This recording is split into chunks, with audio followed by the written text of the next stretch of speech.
కేశవతి తలకట్టు అనే చందమామ కథ చెప్పుకుందాం. సోనాపూర్ రాజకుమార్తె కేశవతి చాలా చక్కనిది. 12 ఏళ్ల వయసు గల కేశవతిలో అన్నిటినీ మించిన ఆకర్షణ ఆమె తలకట్టు. ఆమె వెంట్రుకలు ఒత్తుగాను, అమిత నల్లగాను, చాలా పొడవుగాను ఉండేవి. అందుచేత ఆమె తలకట్టు గురించి రాజ్యమంతటా విడ్డూరంగా చెప్పుకునేవారు. ఒక్కతే బిడ్డ కావడం చేత రాజదంపతులు కేశవతిని ఎంతో శ్రద్ధగా పెంచేవారు. అందులోనూ రాణి తన కుమార్తెకు తలదువ్వడము, కేశాలంకరణ చేయడము మొదలైన పనులను దాసీలకు అప్పగించగా తానే స్వయంగా చేసేది. ఆమె కేశవతి జుట్టుకు స్వచ్ఛమైన కొబ్బరి నూనె మాత్రమే వాడేది. ఒకనాడు కేశవతి నూనె గానుగకు వెళ్ళి ఎద్దులు గానుగను తిప్పటము, కొబ్బరి ఆ గానుగలో నలగడము, గానుగ దిగువ నుంచి నూనె పిడతలోకి బొట్లు బొట్లుగా పడుతూ ఉండడము చూసింది.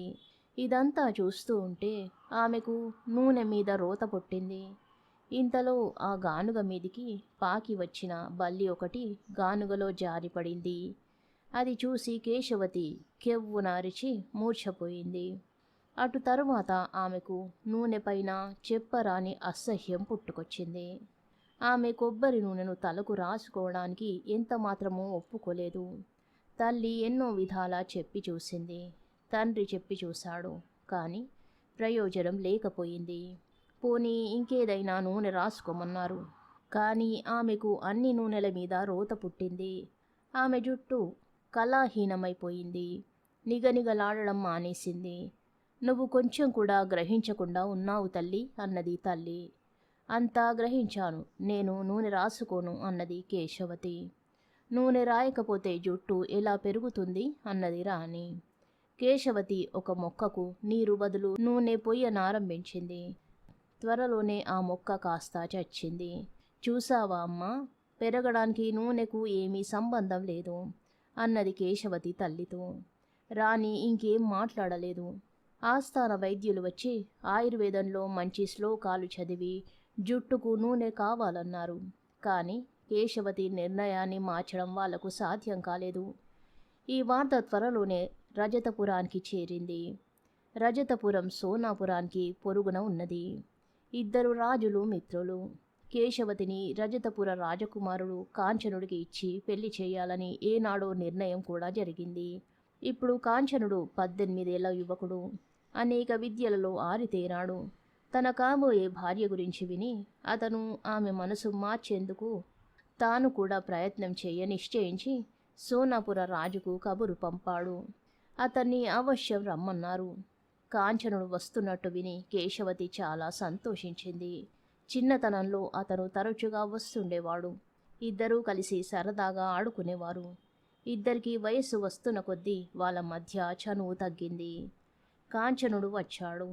అతను కేశవతితో కొత్త రకం వాదన ప్రారంభించి చూశాడు.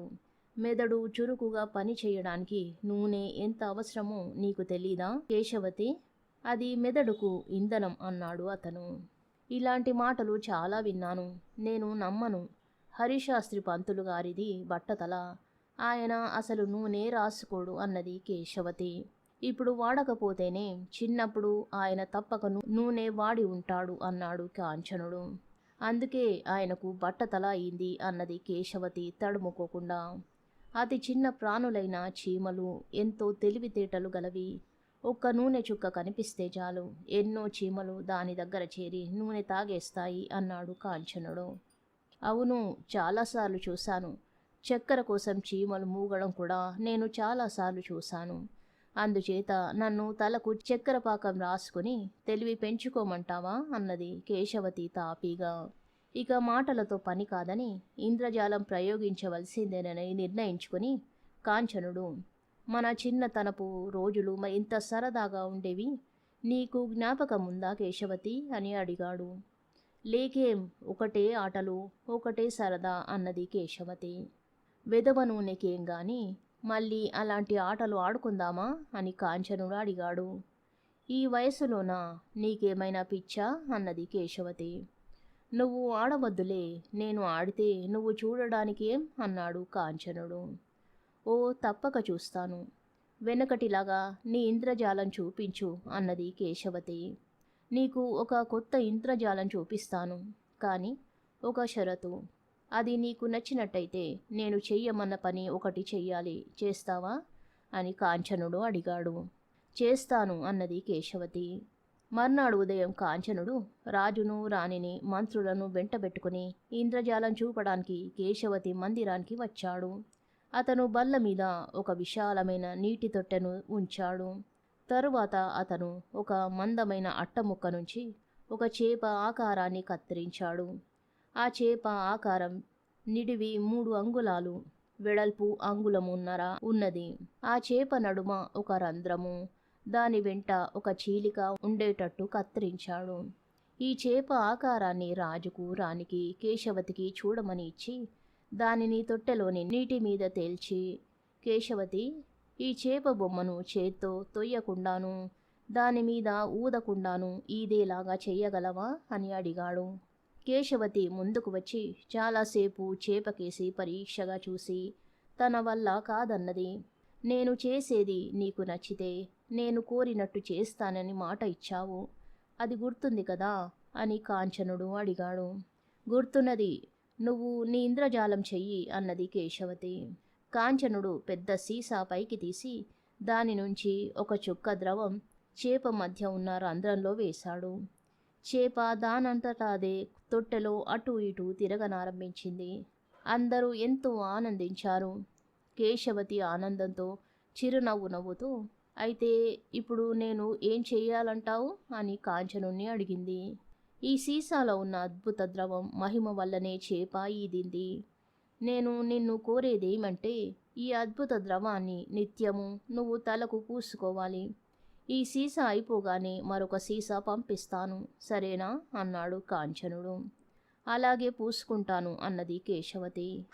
రాజు రాణి నవ్వుతూ ఒకరి ముఖం ఒకరు చూసుకున్నారు.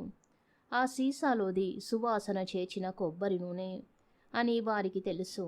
ఆ కొబ్బరి నూనె చుక్కే కాగితం చేపను అలా కదిలేటట్టు చేసింది. కథ సమాప్తం. ఎత్తుకు పై ఎత్తు అనే చిన్న కథ చెప్పుకుందాం. ఒక ఊళ్ళో ఒక చిన్న జమీందారు ఉండేవాడు. ఆయన చాలా మంచివాడు. ఆయనకు ఒక్కడే కొడుకు. ఆ కొడుకును జమీందారు ఎంతో ముద్దుగా పెంచి పెద్దవాణ్ణి చేశాడు. కానీ వాడు అన్ని రకాల చెడు అలవాట్లు నేర్చుకుని డబ్బును మంచినీళ్ళలాగా ఖర్చు చేయసాగాడు.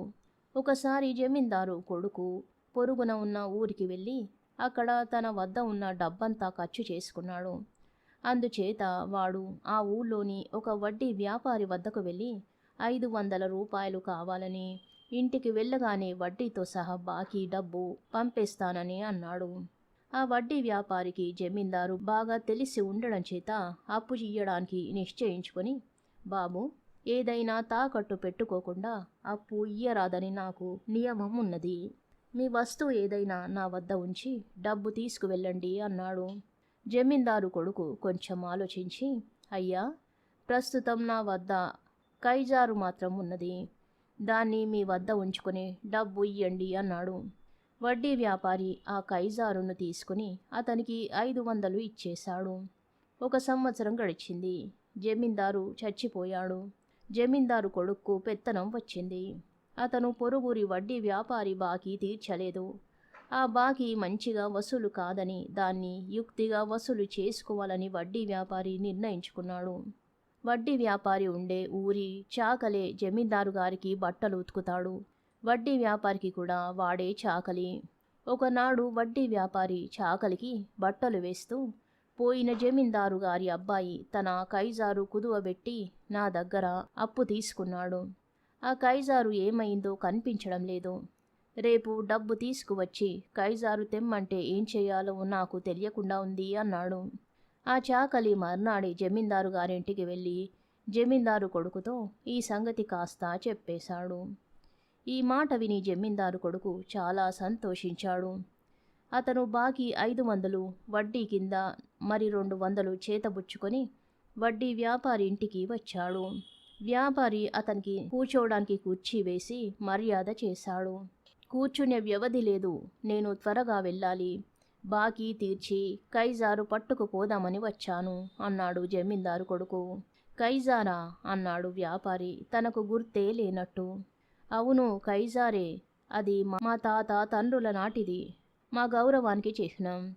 అది గాని పోయిందంటే 10,000 రూపాయలు నీ వద్ద వసూలు చేస్తాను అన్నాడు జమీందారు కొడుకు. వ్యాపారి నెమ్మదిగా, చూస్తాను ఉండండి. మొన్న ఈ మధ్య వెతికితే కనిపించలేదు. అది పారేస్తే దాని ఖరీదు ఇచ్చుకోక తప్పుతుందా? ఏది మీరు తెచ్చిన డబ్బు అన్నాడు. జమీందారు కొడుకు 700 ఎంచి వ్యాపారి చేతికి ఇచ్చాడు. వ్యాపారి లోపలికి వెళ్ళి కైజారు తెచ్చి అతనికి ఇచ్చేశాడు. జమీందారు కొడుకు ముఖం మార్చుకొని ఇంటికి తిరిగి వెళ్ళిపోయాడు. కథ సమాప్తం. శుభం.